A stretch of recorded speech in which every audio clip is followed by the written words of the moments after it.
윤석열 대통령의 동남아 순방 일정 중 핵심 일정인 한미일, 한일 정상회담이 오늘 연쇄적으로 열렸습니다. 최근 고조되는 한반도 위기에 한미일 3국은 공동 대응에 나서기로 했는데요. 네, 이태원 참사 책임 공방으로 대치가 격화된 정치권에서는 윤 대통령의 이번 연쇄 회담에서도 평가가 엇갈리고 있습니다. 윤 대통령의 정상 외교와 정치권 소식을 두 분과 함께 자세한 얘기 나눠보겠습니다. 서성교 건국대 특임 교수 그리고 배종호 세한대 교수 나오셨습니다. 두 분 어서 오십시오. 안녕하세요. 자, 오늘 한미일 정상회담 소식부터 좀 간단히 짚어보도록 하겠습니다. 오늘 3국이 그 공동 성명을 발표하지 않았습니까? 그 주요 내용들 서 교수님께서 좀 정리를 해주실까요? 네, 아까 말씀하신 대로 한국, 미국, 일본 그 정상들이 모여서 공동 성명을 발표했습니다. 굉장히 이례적인 거라고 볼 수 있습니다. 왜냐하면 공동 성명이라 하면 어떤 법적인 구속력은 없지만은 정치적이고 외교적으로 굉장히 중요한 합의 사항이라고 볼 수 있는 거거든요. 네. 상당히 그런 의미에서 중요한 외교적인 성과를 냈다라고 볼 수 있습니다. 예. 아까 말씀하신 대로 우리나라가 지금 복합 위기에 직면해 있습니다. 첫 번째로는 이제 북한의 도발로 인한 안보 위기, 그다음 두 번째로는 이제 경제 위기에 직면해 있는데 이런 두 가지 큰 위기를 극복하기 위해서 미국과 일본과 잘 협력하고 협상했다고 보여집니다. 예. 첫 번째는 제목이 아까 말씀하신 대로 인도태평양을 위한 한미일 3국 파트너십에 대한 프놈펜, 캄보디아의 수도죠. 프놈펜 성명입니다. 네. 공동 성명이라고 볼 수 있는 거고요. 그다음에 이제 그 과정은 이번이 이제 두 번째로 한미일 정상회담입니다. 6월 달에 나토에서 한미일 정상회담이 있고 이번에 이제 두 번째 있기 때문에 아무래도 한미일 정상이 조금 서로 조금 친밀한 관계가 좀 형성되지 않았느냐 이런 분위기고요. 예. 그다음에 이제 구성은 크게 세 가지 파트로 되어 있습니다.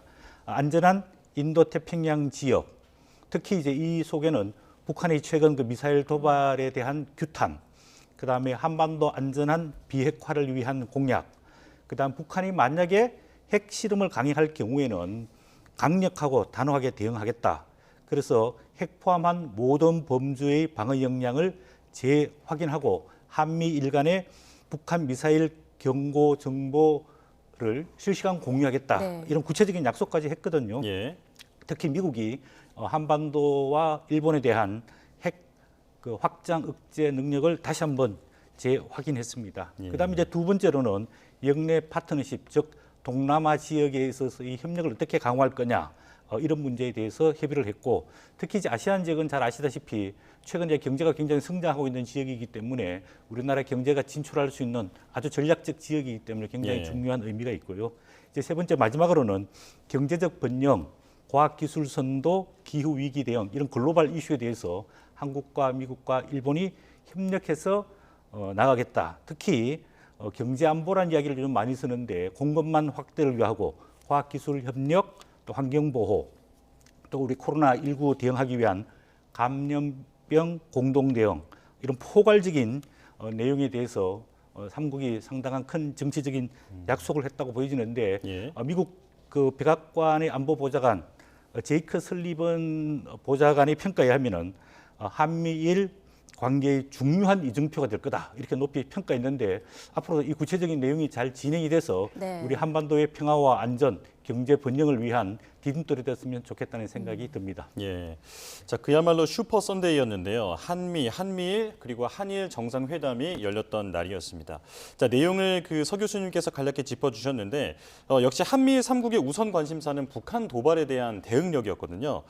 한미일 정상회 그 회담의 모두 발언을 먼저 듣고 그 다음에 이제 대담을 이어가도록 하겠습니다. 함께 보시죠.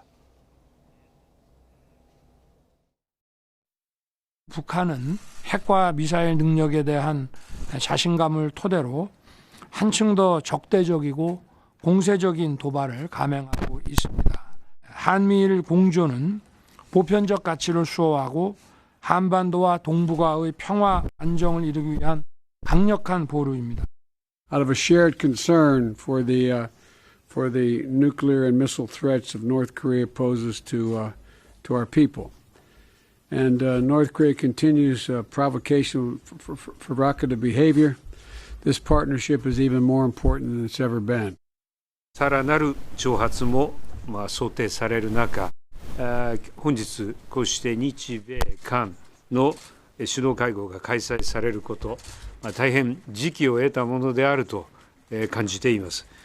日米間の連携をさらに強化し、毅然と対応していきたいと考えております。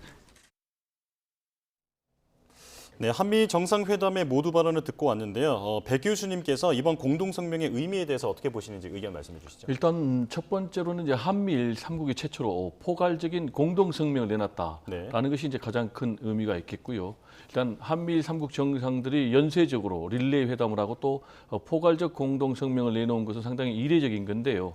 박근혜 정부 때 이후에 이제 6년 7개월 만의 일이라고 합니다. 이렇게 이제 한미일 3국 정상들이 포괄적 공동성명을 내놓게 된 배경은 역시 최근에 잇따르고 있는 북한의 핵 미사일 도발이 심상치 않다. 특히 이제 북한 같은 경우는 제7차 핵 실험이 임박했다는 이제 그런 평가를 받고 있기 때문에 여기에 대해서 한미일 3국 정상들이 강력한 경고의 사인을 보내야 되겠다라는 그런 차원에서 한미일 3국의 포괄적 공동성명이 나온 것이 아닌가 이렇게 생각이 되고요. 이것과 관련해서 이제 바이든 미국 대통령이 미국의 핵 우산에 대해서도 강력하게 시사를 했어요. 구체적으로는 미국의 방위 공약은 철통 같다. 그리고 핵을 포함한 모든 범주에 있어서 방어 역량을 뒷받침하겠다라고 해가지고 미국의 핵 우산 정책을 거론을 했고요. 그리고 또 이번에 이제 눈여겨볼 대목은 이 지소미아가 다시 한일 간의 정상화될 그런 이제 가능성을 보여줬다라는 것입니다.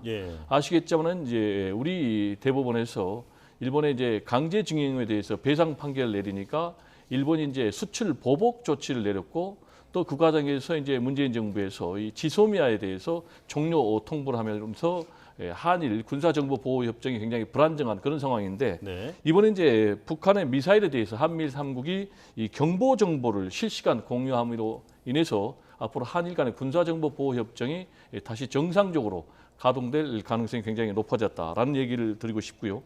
마지막으로는 이 한미일 3국이 경제안보 대화체를 신설하기로 합의를 했거든요. 이번 이제 한미일 3국 포괄적 공동성명을 통해서 이거는 무슨 의미가 있느냐? 결국 이제 한마디로 얘기하면 이제 중국을 견제하겠다라는 그런 의도가 내포되어 있는데 앞으로 이제 기술 리더십을 증진하겠다라는 것. 이건 이제 결국 이제 중국에 대항하겠다라는 것이고요. 또 하나는 이제 공급망을 보장하겠다라는 것인데 이것도 결국 이제 불락화되면서 중국을 견제하기 위한 그런 포석이 담긴 메시지가 아닌가 생각이 됩니다. 자, 한미일 정상회담 전에 이제 한미 정상회담이 진행되지 않았습니까? 여기서도 대북 쪽 공조에 대해서 의견을 같이 했고 또 경제 관련한 이야기도 오갔는데요. 무엇보다 우리의 관심사가 미국의 인플레이션 감축법 이었잖아요. 자, 이와 관련해서 바이든 대통령이 한국 기업이 미국 경제에 기여하는 바가 크다. 이런 점을 고려해서 인플레이션 감축법 이행 방안이 논의돼야 한다. 이런 발언을 했는데요. 이 부분에 대해서는 성과 좀 어떻게 보십니까? 네, 한미 정상회담 이번에 벌써 세 번째입니다. 첫 번째가 5월 21일 날 바이든 대통령이 서울을 방문해서 1차 정상회담을 했고 지난번에 윤석열 대통령이 유엔을 방문할 경우에 짧은 시간이지만 간단한 미팅을 했고 이번이 이제 세 번째 한미 정상회담입니다. 아까 말씀하신 대로 북한 관련된 안보 이슈들은 상당히 깊이 있게 논의가 많이 됐고요. 두 번째로 우리 기업들, 국민들이 관심을 가지고 있는 인플레이션 감축 법안에 대해서 조금 논의가 있었는데 구체적으로는 알려지고 있지 않습니다. 원론적으로 원칙적인 것만 조금 이야기했던 것 아니냐. 뭐 그런 생각이 듭니다. 아까 말씀하신 대로 바이든 대통령이 한국 기업들이 자동차, 즉 전기 자동차죠. 그다음 전기 배터리 분야에서 미국 경제에 기여하는 바가 크다. 이러한 점을 고려해서 인플레이션 감축 법안 이행 방안을 논의하겠다. 이런 이야기를 했습니다. 이게 인플레이션 감축 법안은 쉽게 말해서 미국이나 북미에서 조립되지 않은 전기 자동차에 대해서는 미국 정부에서 보조금을 주지 않겠다. 그래서 한국에서 제조돼서 미국으로 수출하게 되면 굉장히 큰 불이익을 받게 되거든요. 그런 부분에 대해서 우리 자동차나 전기 배터리 업체들이 기업들이 상당 부분 개선을 요구해 왔는데 다행히도 이번에 미국 중간 선거에서 바이든 대통령, 즉 민주당이 조금 승리라고 표현하기 그렇지만은 굉장히 선방을 했지 않습니까? 그런 측면을 봤을 때 이 법안이 중간 선거에 기여한 바가 크기 때문에 그 이후에 조금 이행 과정에서 좀 조정할 가능성이 있지 않을까 이런 생각이 들고 저희 정부에서도 11월 4일 날 인플레이션 그 감축 법안에 대해 가지고 우리 정부 입장을 미국 정부에다가 지금 전달해 놓은 상황이기 때문에 양국 정부 간에 긴밀하게 협의를 하고 있는 것 아니냐 이런 생각이 들어서 조만간 가시적인 결과가 나올 걸로 예상해 볼 수 있겠습니다. 예. 저는 좀 다르게 보는데요. 네, 이게 좀 쉽지 않아요. 이미 이제 법안이 통과가 됐기 때문에 법안을 수정을 해야 되는데 그러려면 이제 공화당이 이번 중간 선거에서 압승을 해야 되는데 지금 하원에서 약간 근소한 표차로 이긴 것으로 지금 나오고 있기 때문에 이 법안이 수정될 가능성은 굉장히 희박하다. 그럼 이제 이 법안이 수정되지 않으면은 우리 대한민국 같은 경우는 이제 수출 전기차 10만 대 정도가 차질을 빚어가지고 한 12조 정도가 타격을 입는다고 그래요. 그렇다면은 이 법을 시행을 하기 전에 법안을 수정하는 것은 좀 현실적으로 어렵고 대신 이제 이 IRA 조항을 시행하는 것을 3년 정도 유예하는 것이 최선의 방법이 아닌가 이렇게 전문가들은 지금 전망하고 있는 상황입니다. 그렇군요. 자, 이제 국내 정치도 소식을 알아봐야 해서 저희가 이제 한미 회담에 대한 얘기는 여기서 넘어가고 한일 회담에 대한 얘기를 여쭤보겠습니다. 지난 9월에 사실 유엔 회의에서 양국이 만나긴 했었는데 이게 그 비공개 약식으로 열렸었잖아요. 조금 전에 배 교수님께서 지소미아 관련해서도 이것저것 말씀을 해주셨으니까요. 이번에 한일 정상회담의 그 성과에 대해서도 좀 총평을 내려주시죠. 일단 한일 정상회담의 성과는 정식으로 한일 정상들이 정상회담에 회담을 했다라는 부분에 의미가 있다고 봅니다. 왜냐하면은 불과 2개월 전만 해도 약식 회담이다. 우리는 얘기를 했고 또 일본 측에서 아니다, 간담이다 라고 얘기를 할 정도로 한일 정상회담들이 만나는데 상당히 좀 걸림돌이 많았어요. 아시겠지만 이제 일본 같은 경우에 국내적으로 굉장히 지금 또 반한 감정이 높기 때문에 이런 부분을 의식해서 지금 일본은 한국 측에만 강제징용 문제에 대해서 해법을 내놔라 이러면서 이제 한국의 정상의 만남을 지금 회피하는 이제 그런 상황인데 이런 상황에서 한일 정상들이 만났다. 그래서 정상회담을 했다라는 것이 저는 첫 번째 의미가 있고요. 두 번째로는 이 강제징용 문제와 관련해서 기시다 총리가 조기 해결을 꾀한다라는 방침에는 일치했다라는 이제 그런 메시지를 내놔가지고 한일 정상들이 강제징용 배상 문제에 대해서 일단 머리를 맞대고 논의를 하기 시작했다라는 부분에 저는 의미가 있다고 긍정적으로 평가를 합니다. 다만 이 문제를 결론을 내리기까지는 상당히 험난한 그런 여정이 남아있다. 왜냐하면 일본 측에서는 지금 한국의 양보만을 요구를 하고 있지 전혀 전향적인 자세를 보이고 있지 않거든요.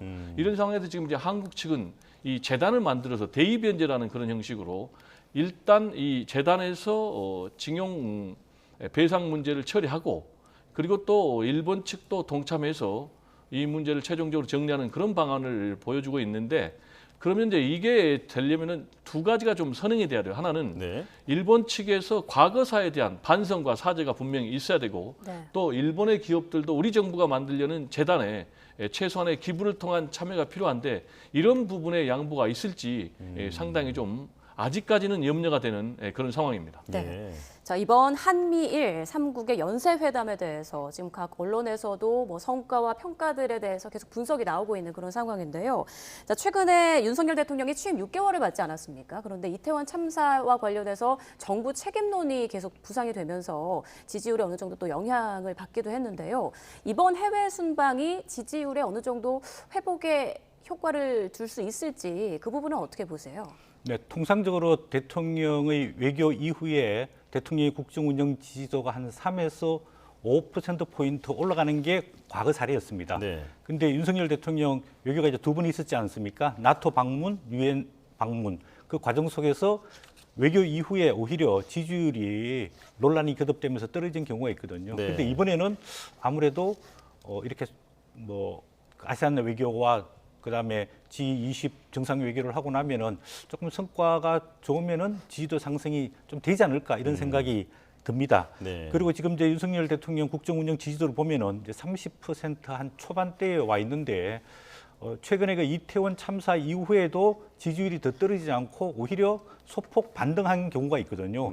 그런 측면에서 본다면은 이태원 참사도 윤석열 대통령이 굉장히 빠르게 애도하고 조문하고 수습을 하면서 조금 잘 정리를 하고 있는 것 아니냐 이렇게 보여지고 있는데 앞으로는 이 30% 초반대가 대통령 국정운영 지지도는 상당히 뭐 높지 않은 편이거든요. 예. 그래서 이 위기를 좀 기회로 바꾸면서 이런 그 이태원 참사에 대한 사태 수습, 그다음에 지금 이제 현재 이루어지고 있는 경제 위기, 고금리, 고환율, 고물가에 대한 적극적인 대책, 그다음에 조금 이제 대통령이 6개월 정도 되면은 이제 국정의 전반적인 파악이 이루어지거든요. 예. 그런 측면에서 국정 우선 운영의 어떤 노선의 재정립 문제, 뭐 이런 걸 통해서 대통령이 조금 국정의 속도를 내면 한 40% 정도까지 올라갈 수 있지 않을까 저는 그렇게 예상을 해봅니다. 예. 저하고는 좀 상당히 전망이 차이가 있는데요. 예. 40%로 가기는 굉장히 어렵다. 이렇게 전망을 합니다. 그 이유는 현재 이태원 참사라는 전대 미문의 행정 참사로 인해서 156명이 숨졌지 않습니까? 그런데 이것과 관련해서 윤석열 대통령이 확실한 뭐 대국민 담화를 통한 사과를 내놓지도 않았고 또 아무도 지금 책임을 지지 않고 있는 이런 상황에서 지금 야권은 강력하게 국정조사를 요구하고 있고 지금 장외투쟁까지 시동을 걸고 있는 그런 상황이기 때문에 네. 지금 이제 윤석열 대통령의 지지율이 20% 후반에서 30% 초반에 정체되어 있는 상황인데 해외 순방을 마치고 돌아온다고 그래서 이런 기조가 일거에 바뀌긴 좀 쉽지 않다. 지금 이제 아까도 말씀하셨지만은 순방 리스크라는 말이 생겼어요. 그게 무슨 얘기냐? 1차 나토 순방 때 갔다 왔더니 지지율이 올라가는 것이 아니고 오히려 6%포인트가 하락을 했어요. 네. 그리고 또 2차 영국, 미국 순방 때는 5%포인트가 하락을 했거든요. 일단 나토 순방 때는 사적 지인을 1호기에 탑승시켰고 또 사적 지인에게 중요한 또 일들을 맡긴 것이 논란이 돼서 결국 이제 지지율이 하락을 했고 또 영미 순방 때는 뭐 다 잘 알고 있지만 막말 비속어 논란 때문에 결국 이제 지지율이 5%포인트나 하락을 한 이런 상황이기 때문에 네. 현재 지금 해외 순방이 진행되고 있는 상황이니까 윤석열 대통령은 1차, 2차 순방 때 터졌던 그런 악재가 또 이번에는 터지지 않도록 최선을 좀 다하고 신중에 신중을 기할 필요가 있다라는 얘기를 좀 드리고 싶습니다. 네. 자, 지지율에 대한 영향에서는 두 분의 의견이 지금 갈리는 상황인데요. 이제 국내 정치권 소식으로 넘어가 보겠습니다. 이태원 참사 이후 국정조사를 두고 대치하고 있는 여야, 민주당은 장외투쟁에 나섰는데요. 먼저 이재명 대표의 이야기를 잠깐 들어보고 오겠습니다. 경찰에 수사를 맡기고 그 결과를 기다리자는 것은 결국 셀프 수사를 통해서 그 책임 있는 경찰 그리고 정부의 책임을 묻어버리겠다는 것으로밖에 보이지 않습니다. 자, 국정조사와 특검 동시 압박 카드를 내세우면서 민주당의 범국민 서명 운동에 나섰는데요. 하지만 이태원 참사를 정쟁화한다라는 비판도 나오고 있습니다. 지금 민주당의 장외 투쟁에 대해서 서 교수님께서는 어떻게 보고 계십니까? 네, 뭐 두 가지 측면에서 좀 비판적이라고 볼 수 있는데요. 지금 민주당이 의회에서 169석을 갖고 있는 제1 절대 야당입니다. 네. 그런데 야당 국회 내에서 해결할 수 있는 문제를 장외로 끌고 간다. 이거는 뭐 상당히 조금 불합리한 것 아니냐. 우리가 의회 민주주의를 채택하고 있으면 문제를 의회 내에서 해결하는 게 바람직하다. 그리고 민주당이 거대 야당이지 않습니까? 그런 측면에서 왜 장외로 나가야 할 특별한 이유가 없다라고 보여지고 있고요. 두 번째로는 지금 경찰에서 한 500명 이상의 수사관들을 투입해서 특별수사본부에서 사태의 원인, 그다음 참사의 원인을 규명하고 있지 않습니까? 이렇기 때문에 국정조사나 특검을 가기 위해서는 아까 이재명 민주당 대표가 셀프 수사로 문제가 많다고 하는데 아직까지는 크게 문제가 드러나지 않거든요. 그런 측면에 봤을 때 국정조사를 위한 장외투쟁의 명분이 없다. 저는 그런 생각을 들고 네. 이미 민주당과 정의당 또 기본소득당 181명이 국정조사안을 지금 국회에 제출해 놓고 있습니다. 그러면 본회의를 열어서 이제 의결을 하면 국정조사를 실시를 하고 있거든요. 그런데 왜 의회를 버리고 민주당이 장외로 나가느냐? 그 목적이 뭐냐? 이런 조금 의구심이 들고 이미 11월 9일 날 국정조사안이 제출됐기 때문에 민주당은 계획대로 11월 24일쯤에 본회의를 개최해가지고 통과를 시키고 국정조사 특별위원회나 아니면 행정안전위원회를 통해서 조사를 할 예정인데 이렇게 명분도 조금 없고 시기도 빠르고 국회를 떠나가지고 장외에서 투쟁한다. 그런 것에 대해서 국민들이 얼마나 납득을 하고 지지할지는 좀 지켜볼 필요가 있다고 보여지고 있습니다. 네, 장외투쟁의 명분도 시기도 적절하지 않다 이렇게 말씀해 주셨는데 국민의힘에서도 민주당을 향해 지금 이태원 참사를 정쟁화해서 이재명 대표의 방탄으로 이용하고 있다 이렇게 좀 지적을 하고 있단 말이죠. 여기에 대해서 어떻게 생각하시나요? 일단 재난의 정치화를 가지고 그런 논리로 민주당 이재명 대표를 공격을 하고 있는데요. 일단 저는 그런 논리는 좀 맞지 않다라고 보는 게 왜냐하면은 진상규명은 진상규명이고 이재명 대표의 사법처벌 문제는 사법처벌 문제 아니겠습니까? 그래서 각자 가면 되는 거예요. 진상규명은 진상규명대로 하고 네. 이재명 대표에 대한 사법 문제는 지금 검찰에서 뭐 탈탈 털듯이 수사를 하고 있지 않습니까? 이재명 대표 일가에 대해서도 뭐 다 기소하는 그런 상황. 그리고 또 이재명 대표의 오른팔 왼팔에 대해서도 구속 기소했고 또 지금 이제 수사하고 있는 그런 상황이기 때문에 그 문제는 그대로 맡겨두고 그럼 이제 결국은 남은 문제는 이태원 참사에 대한 진상 규명을 어떻게 하면 제대로 할 수 있을 것인가라는 문제가 남는 것인데요. 네. 지금 이제 이태원 참사에 대해서 진상 규명을 하기 위해서 지금 여권에서는 특별수사본부 즉 경찰 수사에만 맡기면 된다라는 그런 주장이고 지금 이제 민주당에서는 아니다 이것으로만은 부족하다. 국정조사와 함께 특검도 해야 된다라는 이제 그런 주장인데요. 일단 제가 볼 때는 뭐 경찰에만 맡기는 것이 과연 정상적인 수사가 객관적으로 공정하게 진행될 것인가? 왜냐하면 일단 경찰 수뇌부가 수사 대상인데도 불구하고 지금 경찰 수뇌부에 대해서는 제대로 수사를 하지 않고 있다. 밑에 말단만 지금 수사하고 처벌하고 있는 그런 움직임이다라면서 내부에서 지금 반발이 나오고 있고 실제로 이제 국민들의 여론조사를 해보면은 국정조사를 해야 된다. 라는 것이 하지 말아야 된다보다 압도적으로 높고요. 50% 이상. 그리고 또 특별 검사도 도입을 해야 된다라는 여론조사도 하지 말자라는 여론조사보다 더 훨씬 높거든요. 따라서 특히 이번 이태원 참사 같은 경우는 국가가 제대로 부재했다, 있지 않았다. 행정참사다라는 그런 문제 제기를 받고 있기 때문에 국정조사를 하는 것이 맞고 계속해서 이제 국정조사를 거부를 한다면은 제가 볼 때는 결국 이제 여권의 부담으로 돌아가지 않을까 이렇게 좀 우려가 됩니다. 예. 이태원 참사에 대한 문제 제기와 이재명 대표의 문제는 별개다라는 이제 말씀이신데요. 지금 국정조사 얘기를 나누고 있는데 국민의힘 내에서는 3선 이상의 중진들은 대부분 반대를 하고 있는 입장입니다. 하지만 예산안 처리가 시급한 상황에서 지금 야당의 도움이 절실한 상황인데 국정조사를 둘러싸고 지금 여야 대치가 극렬하거든요. 어떻게 전망하십니까? 예, 아무래도 이제 여당이 굉장히 딜레마에 빠질 것 같습니다. 왜냐하면은 야당이 국회에서 절대적인 의석을 가지고 단독적으로 국정조사안을 통과시킬 수가 있거든요.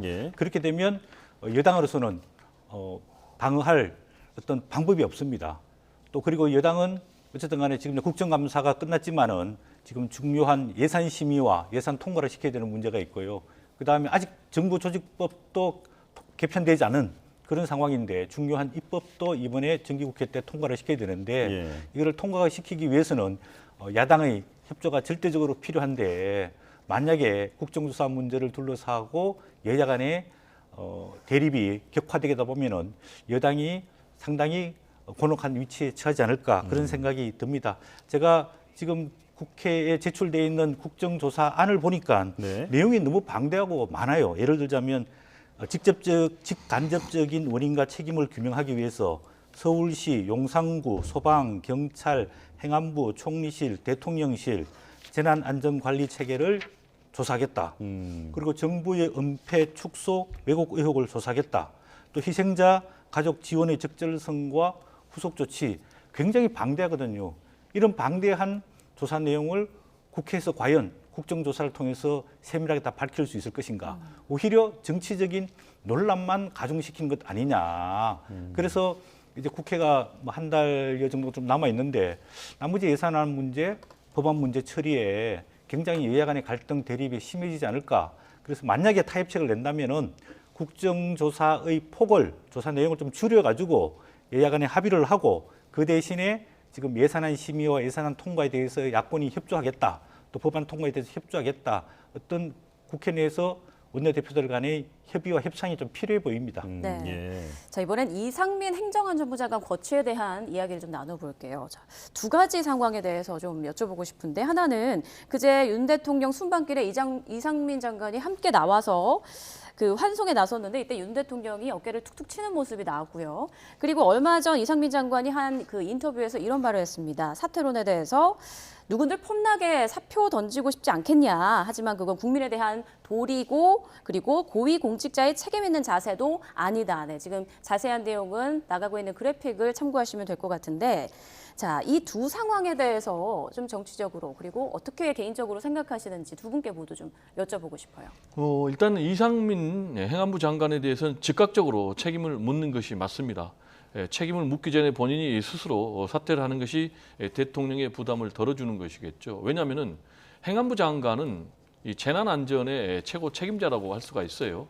주무부처 장관인데 지금 이 156명이 숨진 이 사건은 뭐 천재지변이 아니고 사실상 행정참사라고 할 수 있을 정도로 막을 수 있는, 정부가 막을 수 있는 그런 참사였음에도 불구하고 제대로 정부가 역할을 못했기 때문에 일어난 그런 참사거든요. 네. 그러면 이제 당연히 물러나야 되죠. 근데 본인은 오히려 폼나게 사표 던지고 싶은데 결국 이제 던지지 않겠다라는 그런 얘기를 하고 있는데, 그러면서 뭘 얘기를 하고 있냐면 이거는 이제 국민에 대한 도리가 아니다라는 명분. 예. 근데 국민에 대한 도리를 다한다면 당연히 사퇴를 내야 되는, 사퇴를 하는 것이 맞는 거예요. 네. 왜냐하면 재난안전법에는 분명히 이 주무부처 장관은 국민의 안전을 재난, 재해로부터 돌보도록 돼 있단 말이에요. 근데 그 역할을 못 했잖아요. 그러면 당연히 사표를 내는 것이 맞고, 그리고 두 번째 이제 고위공직자의 자세를 언급하면서 본인이 물러나지 못하겠다라고 했거든요. 그러면 책임이 있는 고위공직자라면 이런 엄청난 참사 앞에 당연히 사표를 내는 것이 맞죠. 실제로 성수대교가 붕괴됐을 때 그때 당시에는 이제 서울시장이 즉각적으로 경질됐고요. 그리고 국무총리가 당일날 사의를 표명했는데 이런 부분에 대해서는 전혀 지금 맞지 않는 그런 행보를 보이고 있고, 마지막으로는 본인이 내놓은 이제 세 번째 명분이 사고를 좀 수습을 해야 된다라는 그런 얘기를 하고 있거든요. 근데 저는 예. 개인적으로 사고 수습할 능력이 있나라는 그런 의문이 좀 들어요. 왜냐하면 이런 참사가 날 때 본인이 아무런 역할을 제대로 못 했잖아요. 대통령보다 더 보고도 늦게 받았고, 심지어는 뭐 재난안전통신망이 1조가 넘는 돈을 투입을 했는데도 불구하고 이게 먹통이었거든요. 네. 이런 것들을 종합을 한다면은 본인이 즉각 물러나는 것이 국민에 대한 도리고 또 고위공직자로서의 바람직한 책임지는 자세다라는 얘기를 좀 강조하고 싶습니다. 예. 네, 서 교수님 생각은 어떠세요? 네, 뭐 이상민 행안부 장관 본인의 책임도 통감한다고 이야기를 했고, 또 이 사태에 대해 가지고 본인이 사과도 여러 차례 했습니다. 또 본인이 심적으로, 육체적으로 얼마나 저는 고민을 많이 할 것이라고 봅니다. 그래서 윤석열 대통령이 해외 순방 나가면서 공항에서 어깨를 이렇게 두 번 친 걸로 보도를 봤는데, 네. 그게 마음고생이 많으니까 좀 힘을 내 가지고 마무리 작업을 좀 잘 해보라, 그런 취지였지 않을까, 이런 생각이 듭니다. 물론 본인은 사표를 내고 이 상황에서 벗어나서 좀 안정을 취하고 싶겠지만은 고위공직자가 책임을 질 경우에도 시기와 방식이 있습니다. 아까 교수님께서는 지금 무조건 책임을 지고 사퇴해야 된다 그러는데, 그럼 만약에 사퇴할 경우에 행안부 장관 권한 대행이 이 사태를 수습하고 또 그다음에 재난안전 재발 방지 대책까지 세울 수 있느냐, 이런 또 문제가 생길 수 있는 거거든요. 그래서 본인이 책임감을 통감하고 있기 때문에 본인이 선 수습을 하고 후 사퇴하는 게 바람직스럽지 않을까, 저는 그런 생각이 들고, 예. 그다음에 지금은 경찰이 특수특별수사본부가 현장에 대한 직접적인 법적인 책임을 조사하고 있는 단계이지 않습니까? 경찰 문제, 소방의 문제, 또 용산지자체의 문제를 조사하고 있는데, 이 조사가 끝나고 난 법적 원인과 책임을 묻고 난 다음에 그다음에 이제 정치적 책임, 그다음에 도의적인 책임이 있는 거거든요. 그런 순서가 있기 때문에 너무 조급하지 말고 조금 기다려볼 필요가 있지 않을까, 그런 생각이 듭니다. 예. 제가 짧게 얘기하면요, 지금의 이상민 장관의 언행은 전혀 통감하는 그런 언행이 아니다라는 생각이 들고요. 그리고 사태를 수습하는 최선의 방법은 물러나는 것이다, 저는 이렇게 생각합니다. 그리고 지금 국민들도 그런 선택을 요구를 하고 있는 상황입니다. 예. 자, 두 분의 의견이 여기서도 지금 서로 다른 상황인데요. 자, 다음은 김은혜 홍보수석과 강승규 시민사회수석의 국회 운영위 퇴장에 대한 그 지도부의 대처를 두고 일어나고 있는 지금 국민의힘 내부의 그 얘기에 대해서 말씀을 여쭙겠습니다. 지금 필담 문제로 사실 퇴장을 당했던 건데 이 부분에 대해서 친윤계와 비윤계 간의 갈등이 불거져 나오는 게 아닌가라는 얘기가 나오고 있습니다. 배 교수님께서 먼저 말씀해 주실까요? 굉장히 지금 안타까운 현실이죠. 지금 이태원 참사로 여권이 거의 지금 뭐 치명타를 맞고 있는 상황인데도 불구하고 이런 상황에서 또 친윤계하고 또 비윤계가 갈등을 빚고 있다는 것이 국민들 입장에서 보면 굉장히 한심한 상황이고요. 문제는 이런 갈등의 진원지가 어디냐? 제가 볼 때는 개인적으로 윤석열 대통령이라고 생각을 합니다. 예. 왜냐하면은 뭐 그 보도가 있었잖아요. 윤석열 대통령이 장관 한 사람도 제대로 매가리 있게 방어를 못하느냐라고 질타를 했다고 그러고 물론 여기에 대해서 또 대통령실은 오보라고 부인하고 있습니다만은 전체적인 맥락을 보면은 그런 부분이 저는 있었다라는 좀 생각이 들고요. 그렇기 때문에 지금 친윤계 장제원 의원 등이 나서 가지고 지금 뭐 김은혜 수석 등을 퇴장시킨 지금 주호영 원내대표에 대해서 지금 강력하게 반발하고 있는 그런 상황 아니겠습니까? 네. 이런 부분이 굉장히 맞지 않고요. 실제로 또 이런 부분은 지난번에 이준석 리스크 때문에 얼마나 몸살 앓았습니까?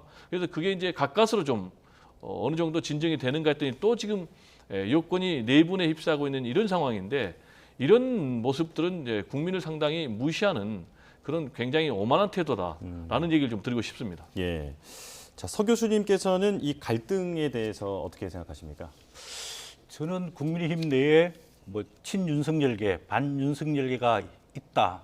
그렇게 평가하는 건 적절치 않다고 보이지고 사안에 대해서 과연 국민의힘 의원들이 어떤 입장을 가지느냐 그런 측면이 있다고 보여집니다. 네. 국회 이제 운영위 때 강성규, 김은혜 수석이 웃기고 있네 이런 부적절한 메시지를 보내면서 결국은 뭐 사과를 하고 퇴장을 당했는데 본인들이 잘못했다고 인정을 하고 또 사과까지 했거든요. 네. 이 문제는 더 이상 뭐 언급할 가치가 없는 거라고 생각이 듭니다.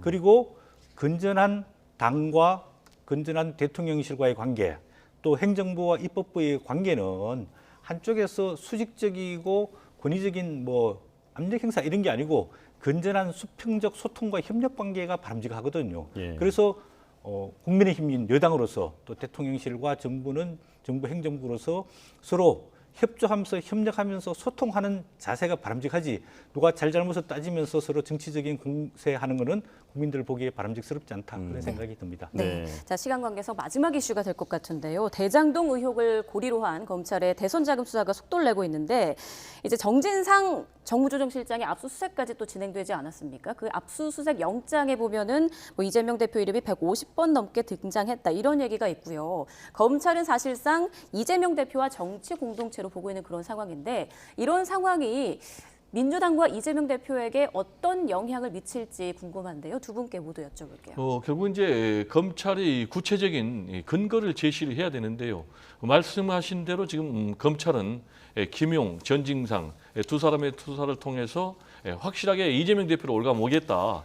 그리고 그 틀은 지금 정치 공동체의 틀을 갖고 있어요. 그래서 지금 이제 정진상의 압수수색 영장에는 이재명 대표 이름이 102번이 거론이 됐어요. 그리고 이제 김용 부원장까지 이제 합하면은 이게 164차례가 되는 건데 문제는 명확한 근거나 물증이 없이 계속해서 올가매기만 한다면은 이게 부메랑이 될 수가 있어요. 왜냐?